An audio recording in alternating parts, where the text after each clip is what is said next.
back to my channel Supermax Beauty Tips. I am a doctor by profession of dermatologist and I am also beautician. Skin की जो भी problem हो आप मुझसे share कर सकते हैं और फौरी तौर पर हम आपके हर मसले का हल बताएंगे।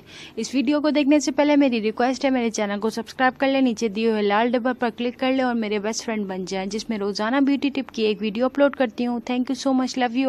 स्क्रब का जो पाकिस्तानी और इंडिया के बेस्ट ब्रांड के प्रोडक्ट है, स्क्रब और मसाज के बारे में आपको रिव्यू देने वाली हूँ और इसके प्रोडक्ट भी बताऊंगी और कौन सा प्रोडक्ट कितने में मिला ये भी आपको बताऊंगी और इसके यूजेस और इसके बेनिफिट्स भी बताऊंगी। आपको मसाज किस टाइप से करना है, किस स्टेप से करना है वो भी बताऊंगी। आप पूरी वीडियो देखिएगा, कहीं आपसे कोई इंफॉर्मेशन मिस ना हो जाए।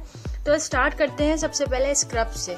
गाइज यहाँ आप देख सकते हैं कि यहाँ कुछ प्रोडक्ट्स हैं जो कि स्क्रब्स हैं और अच्छी ब्रांडेड कंपनी है। सबसे पहले स्टार्ट करते हैं बात हम हॉलीवुड के स्क्रब की। हॉलीवुड का स्क्रब भी बहुत अच्छा है, इसमें मेंथोल डला हुआ है और ये स्क्रब बहुत ही अच्छा है। अगर आप अपने फेशियल में ये स्क्रब ऐड करते हैं तो ये बहुत ही आउटस्टैंडिंग आपको रिजल्ट देगा। और फ्रूट फेशियल का भी जो रेड कलर का पैक दिख रहा है ये भी बहुत ही अच्छा स्क्रब है। ये मैं पर्सनली तौर पे यूज़ करती हूँ। इन दोनों में से आप कोई भी यूज़ कर सकते हैं। ये दोनों में मेंथोल डला हुआ है और स्किन को रिलैक्सेशन देने में बहुत ही कारआमद है और अच्छा मुफीद रिजल्ट देता है। इन दोनों को आप यूज़ करना चाहें तो यूज़ कर सकते हैं। वो 250 का लिया था फ्रूट फेशियल का स्क्रब और मैंने जो हॉलीवुड का स्क्रब है वो मैंने 380 का लिया था, ठीक। और गाइज इसका जो टेक्सचर है वो क्रीमी टाइप का है, बिल्कुल कोई थिक पेस्ट नहीं है, क्रीमी टाइप का टेक्सचर है। अगर हम स्क्रब करते हैं अपनी रोज़मर्रा ज़िंदगी में तो ये डेड स्किन सेल्स जो है वो रिमूव करता है, न्यू स्किन जनरेट करता है। इस हॉलीवुड का जो स्क्रब है उसकी अगर मैं तारीफ़ करूं तो इस बात को लेके चलते हैं कि help in removing wrinkles rubbing scrub like made up apricot का स्क्रब है ये। और ये जो न्यू सेल्स है उसको जनरेट करता है और रबिंग एक्शन के साथ अगर हम करेंगे तो इसके साथ रिंकल्स भी ख़त्म हो जाएंगे और हमारी स्किन भी मॉइस्चराइज होगी, ऑयलनेस ख़त्म होगी। This is a natural oil has a moisturiser quality, help to keep the cells of skin hydrated. Skin hydrated करने में भी बहुत ही बेनिफिशियल है। और थर्ड बात ये कि अब बातें हैं फ्रूट फेशियल के बारे में। फ्रूट फेशियल के बारे में मैं ये कहूँगी कि आप इसे ज़रूरत से ज़्यादा यूज़ मत करें क्योंकि this scrubs are very not harsh it using every day, but the problems adhere when they use frequently the damage skin जो होती है, जो सेल्स होते हैं यूजली तौर पर क्लियर नहीं हो पाते। तो आप इसे रोज़मर्रा की ज़िंदगी में जो है वो यूज़ नहीं कर सकते। जब आप फेशियल कर रहे हैं तो फेशियल के साथ आप यूज़ कर सकते हैं। अब बात करती हूँ मैं क्लीन एंड क्लियर जो डीपली क्लिनजिंग करता है हमारे स्किन को। अगर आप रोज़मर्रा की ज़िंदगी में स्क्रब भी कर देते हैं तो उसके बाद आप मास्क ज़रूर लगाएं क्योंकि हमारे पोर्स जो हैं वो ओपन हो जाते हैं। स्टीम बिल्कुल ना लिया करें।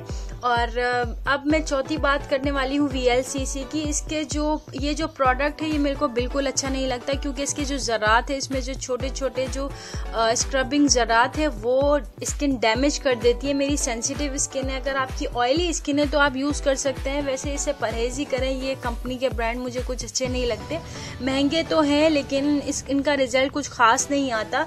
तो VLCC का जो स्क्रब है मैं सजेस्ट नहीं करूँगी कि आप ख़रीदें। क्यों? अगर आपका दिल मुतमईन है, अगर आप मेरी बात से सेटिस्फाइड नहीं है तो आप ख़रीद सकते हैं। इसके ज़रात आपको नज़र आ रहे होंगे, गोल से ज़रात हैं जो कि स्किन को स्क्रैचेस दे देते हैं, बिल्कुल लाइन अप कर देते हैं। तो मुझे बिल्कुल पसंद नहीं है इसके ज़रात। और क्रीमी टेक्सचर इसका बहुत ही आउटस्टैंडिंग है लेकिन इसके जो अंदर ज़रात डले हुए हैं वो स्किन को डैमेज कर देते हैं और एलर्जी का बायस है। अब बात करते हैं ओले का स्क्रब। ओले का scrub is the outstanding guys. अगर आपकी उम्र बढ़ी हुई है, 30 से अप हैं, आप एजिड हैं, तो ओले का स्क्रब आपके लिए बहुत ही बेनिफिशियल है। ओले का स्क्रब 380 का लिया था मैंने, ये बहुत ही सस्ता प्रोडक्ट है। अब बात करते हैं एंजाइम्स का मास्क प्लस एक्सफोलिएट जो फ्री मैन का है। फ्री मैन का जो स्क्रब और मास्क है ये दोनों एक ही हैं, दोनों में एक ही प्रोडक्ट में दोनों आपको स्टेप्स दिए हुए हैं। ये सारे प्रोडक्ट्स हैं जो कि बहुत ही बेनिफिशियल है। अगर आप इन सारों में से कोई अच्छा सा स्क्रब अपने फेशियल में लेके रख सकते हैं तो रख लें। और ये बहुत ही आउटस्टैंडिंग प्रोडक्ट है जो मैं आपके लिए गिने चुने लेकर आई हूँ। और अब आ जाते हैं अपने मसाज क्रीम के बारे में। स्क्रब का हो गया, गाइस ये जितने भी मैंने स्क्रब आप लोगों को बताए हैं ये फ्रूट स्क्रब हैं और ये स्वीट फ्रूट स्क्रब हैं जो टाइनी स्क्रब कहलाते हैं। इनका जो स्ट्रक्चर है वो क्रीमी टाइप का है। It is a great source of the vitamin A B C and lycopene. इन सब में लेसोपेन और विटामिन ए बी सी भरपूर है क्योंकि फ्रूट जो स्क्रब होते हैं उनमें ये सारे इंग्रेडिएंट शामिल होते हैं। और सेकंड बात ये मैंने एक हॉलीवुड का एप्रिकॉट स्क्रब दिखाया, उसका भी बहुत ही ज़्यादा इफेक्ट है। The apricot are highly quality source of the iron, phosphorus, calcium and the potassium. The apricot scrub is very beneficial for skin. So guys अगर आप चाहें तो एप्रिकॉट स्क्रब भी ले सकते हैं।